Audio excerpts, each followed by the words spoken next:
ಇವತ್ತು ಅವಿಶ್ವಾಸ ನಿರ್ಣಯ ಅಂತ ಏನಾಯ್ತು ನೋಡಿ, ಮುದಿಗೆರೆ ಗ್ರಾಮ ಪಂಚಾಯಿತಿಯ 17 ಜನ ಸದಸ್ಯರು 9ನೇ ತಾರೀಕು 9 ಜನವರಿ ಅಧ್ಯಕ್ಷರ ವಿರುದ್ಧ ಅವಿಶ್ವಾಸ ನಿರ್ಣಯವನ್ನು ಮಂಡಿಸಿ ಮನವಿಯನ್ನು ನಮಗೆ ಸಲ್ಲಿಸಿದ್ರು.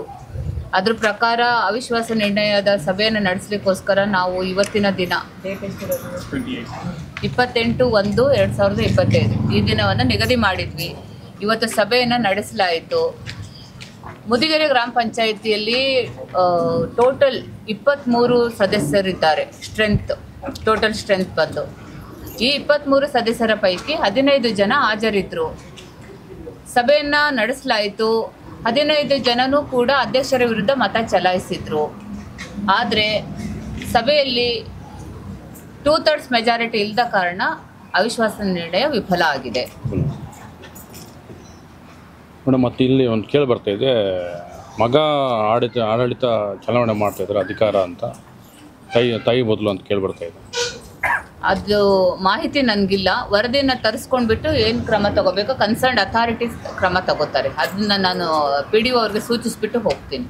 ಮೇಡಮ್, ಮತ್ತು ಈ ಬಿಲ್ಡಿಂಗು ಸುಮಾರು ವರ್ಷಗಳಿಂದ ಅವರು ಅಲ್ಲಿ ಆ ಕಡೆ ಆಗ್ಬೇಕಂತ ಅವರು ಇಲ್ಲ ಆಗ್ಬೇಕಂತ ಇವರು ಹಿಂಗೇ ನಡೀತಾ ಇದೆ.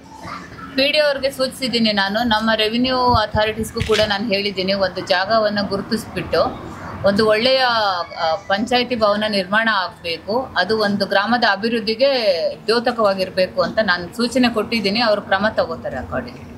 ನಮಗೆ ಇವತ್ತು ಇದರ ಸಭೆಯಲ್ಲಿ ಏನೇನು ಕೇಳ್ಕೊಟ್ಟಿದ್ರು ನೋಡಿ, ಗೈಡೆನ್ಸು ಇವ್ರಿಗೆ ಮೆಂಬರ್ಸ್ಗೆ ಯಾವ ಥರ ಅಭಿವೃದ್ಧಿ ಮಾಡಬೇಕು? ಇದು ಚುನಾವಣಾ ಪ್ರಕ್ರಿಯೆ. ಇದು ಇಲ್ಲಿ ಬಂದು ನಾವು ಅಭಿವೃದ್ಧಿ ಬಗ್ಗೆ ಮಾತಾಡಬಾರ್ದು.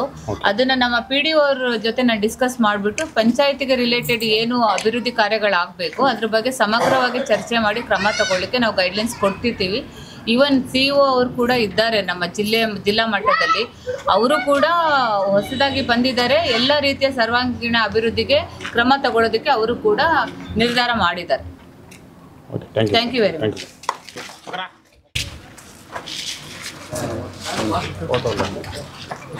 మేము వచ్చినాము అంటూ ఉండాలప్ప మాట్లాడబోదా